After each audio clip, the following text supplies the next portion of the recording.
मैं अकेला ही था वहाँ। आप अकेले थे? हाँ। उसके बाद? फिर वहाँ से बैंकॉक गए। ठीक है। बैंकॉक तो आधा दिन ही रखा। ठीक है। फिर वहाँ से लाओस ले गए, वहाँ भी 25-30 दिन रखा। ठीक है। फिर वहाँ से साउथ कोरिया एयरपोर्ट पे रखा। ठीक है। एयरपोर्ट पे रखा? एयरपोर्ट कितनी पे देर?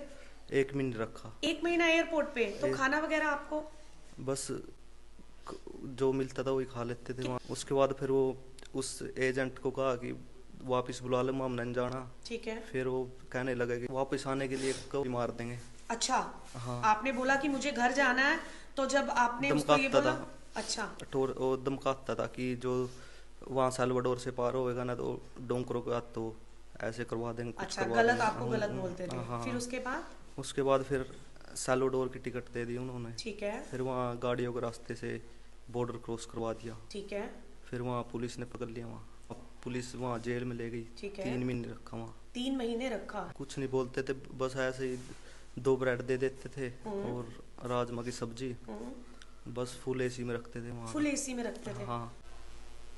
नमस्कार, मैं हूं रचना तलवार। आप देख रहे हैं करनाल की आवाज। एक परिवार इस समय मेरे साथ मौजूद है। हर परिवार का सपना होता है, हर माँ का सपना होता है आज की तारीख में, क्योंकि बच्चों की जिद के आगे माता पिता की जिद नहीं चलती है। बच्चे आजकल बाहर जाने का सपना देखते हैं और माता पिता के आगे ये बोल दिया जाता है कि हमें तो स्टडी के बाद बाहर ही जाना है, और माता पिता बेचारे पूरी जिंदगी की अपनी कमाई को बच्चे को बाहर सेटल करने में लगा देते हैं। ये परिवार आप देख रहे हैं, माता और पिता और बच्चा, जिन्होंने सपना जरूर ये देखा था, लेकिन पिता ने कहीं कहीं से पैसे उठाकर अपने जितने भी पैसे बैंक में थे हर एक पैसे को लगाकर जो है अपने बच्चे के सपने को पूरा जरूर किया। लेकिन उनका बच्चे का ये सपना पूरा हुआ, लेकिन किस्मत में कुछ और ही लिखा था। बच्चा जो है डिपोर्ट होकर यूएसए से फिर से लौट आया है। कोंड गांव का रहने वाला ये परिवार, बच्चा हमारे साथ है। किस रास्ते से, गलत रास्तों से आपके बच्चे को एजेंट द्वारा यूएसए पहुंचाया जाता है, आज अपनी जुबानी जो है ये बच्चा जरूर बताएगा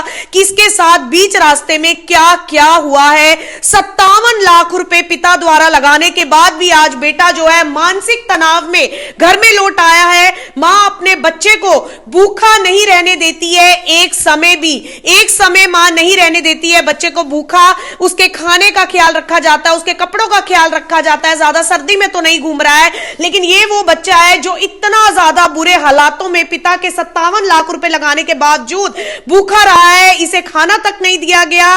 एसी, पूरे फुल एसी में इसे बिना कपड़ों के रखा गया है। बेटा क्या नाम है आपका? मोहित। मोहित, कितने साल के हैं आप?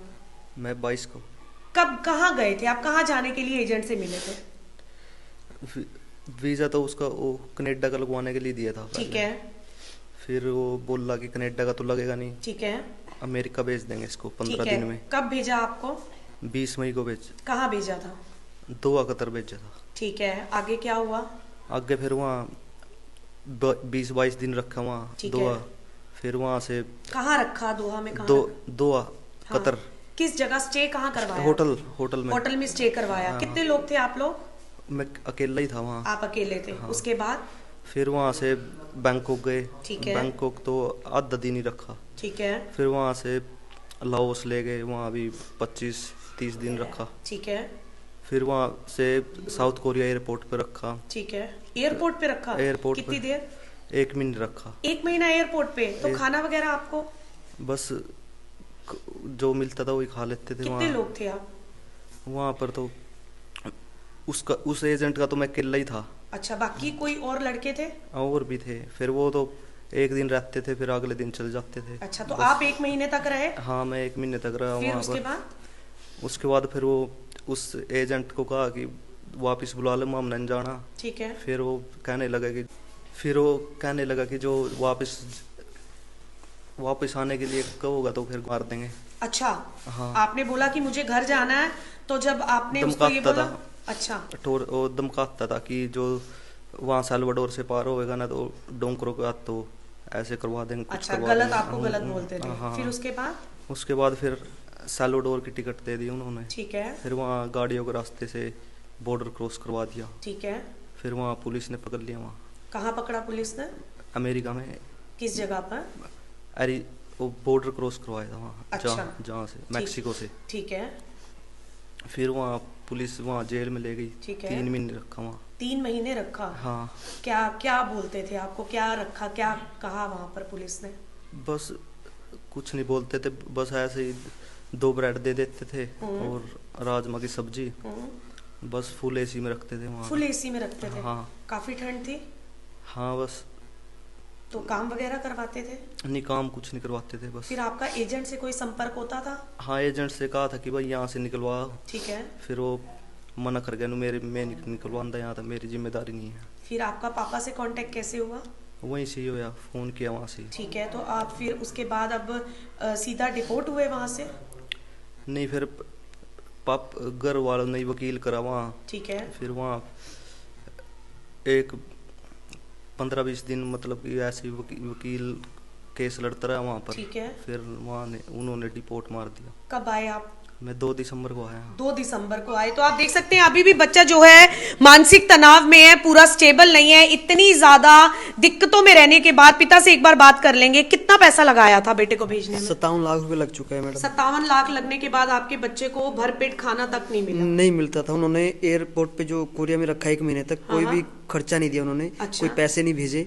पैसे भी हमने भेजे। जब हम उनको बोलते थे पैसे के लिए तो वो मना कर देते थे पैसे, मतलब मना भी नहीं करते थे और भेजते भी नहीं थे। क्या अपील प्रशासन से करेंगे आप? प्रशासन से हम यही अपील करेंगे कि एजेंट के अगेंस्ट सख्त से सख्त कार्रवाई की जाए और हमारा पैसा वापस दिलवाया जाए। आपने कंप्लेन की है कहीं? हाँ, कंप्लेन की हुई है हमने घरोंडा थाने में।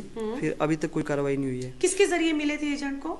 एजेंट किसी कोई रिश्तेदार था कुंडली में, तो उसके द्वारा हम एजेंट से मिले। तो उसने ही आश्वासन दिलाया था भी एजेंट ठीक है, उसने पहले बच्चे भेजे हुए हैं तो ये ठीक है। कैश पैसे भी दिए थे? नहीं, हमने कैश पैसे दिए, मतलब जैसे आज हमने खाते से निकलवाए और अगले दिन हमने उसको कलेक्ट करके दे दिए पैसे। तो कोई ट्रांजैक्शन है आपके सारी पास? बैंक की स्टेटमेंट है हमारे पास। आप देख सकते हैं ये बहुत सारे कागज हैं। अगर मैं एक एक करके कागज को दिखाऊं तो बहुत सारे कागजों में जो है ट्रांजैक्शन आपको दिखने को मिलेगी। कोई 3 लाख की है, कोई 1 लाख की है, कोई 5 लाख की है, कोई कैश की है। लेकिन ये पिता करे तो क्या करे, एक बार माताजी से जरूर बात कर लेते हैं। कैसा लगा जब बच्चा सही सलामत लौट आया? जी लगा तो दुख हो गया, मुझे बहुत दुख हुआ है। दिक्कतों में रहा वहाँ बहुत? दिक्कत रही बहुत इसको। कर्जा उठाया पति ने काफी? हाँ, कर्जा उठाया जी, ब्याज पे उठाया, सारा ब्याज पे उठा कर न दिया जी। अब कोई पैसा भी नहीं है आपके पास? तो कुछ भी नहीं जी, अब तो रोटी खाने भी मुश्किल हो रही है जी। ये खुश है कि बच्चा सही आ गया? हाँ, ऐसे तो खुश है भाई। फिर ब्याज पे पैसा उठा लिया, क्या करा, कर्जा आ गया बहुत कर्जा हो गया जी। बच्चे कुछ कहना चाहोगे? आपके कोई साथियों से वहां पर कोई मुलाकात हुई थी? कोई इंडिया से कोई मिला था लड़का? नहीं, कोई नहीं मिला। कोई नहीं मिला। अब आपको क्या लगता है, आप खुश नहीं हो? आपके मम्मी पापा बहुत ज्यादा परेशान है क्योंकि आप बहुत चुप रहते हो जब से वापस आए हो। क्या है, कुछ मन में परेशानी है? आप ये देख सकते हैं कि सिर्फ इस वीडियो को दिखाने के पीछे कारण सिर्फ इतना बोलूंगी कि पिता ने कर्जा भी ले लिया, पूंजी भी लगा दी, घर में कोई भी पैसा नहीं है जिससे इस परिवार का अब रोजगार चल सके। माता की आंखें नम है, बच्चे को बिल्कुल चुप्पी लग चुकी है। पहले हंसता खेलता बच्चा था, अब जब से लौटा है बिल्कुल चुप हो चुका है। ये वीडियो केवल इसलिए दिखाएंगे, पिता भी रो रहे हैं, मां की भी आंखें नम है और बच्चा भी बिल्कुल चुप हो चुका है। मेरी अपील उस सभी परिवारों से यह है कि बच्चे को जब भी आप बाहर भेजते हैं इतना जरूर देखें कि किस एजेंट के कांटेक्ट में आप आ रहे हैं। कहीं एजेंट आपके बच्चे का भविष्य को कहीं खतरे में तो नहीं डाल रहा है। बच्चे से सिर्फ इतना बोलूंगी कि आप अपने माता पिता के साथ हैं, यह बहुत बड़ी बात है। अपने मन से मानसिक तनाव को बिल्कुल दूर कर दो, आप बिल्कुल सुरक्षित हो क्योंकि आप अपने माता पिता के पास पहुंच चुके हो। जिंदगी में पैसा आनी जानी चीज है, पैसा लौट कर आ जाएगा, लेकिन परिवार दोबारा नहीं मिलते हैं। तो इस बच्चे को हम यही बोलेंगे कि मोटिवेट रहो। अभी आपकी उम्र कितनी है, जिंदगी में लिखा होगा आप फिर चले जाओगे, लेकिन निर्णय हमेशा देख कर लेने चाहिए, नहीं तो आपका एक गलत डिसीजन आपको कहां पहुंचा देगा ये आप नहीं सोच सकते। इस वीडियो को सभी के सभी व्हाट्सएप और फेसबुक में साझा जरूर करें। आप देख रहे हैं करनाल की आवाज, रचना तलवार के माध्यम से सीधी तस्वीरें।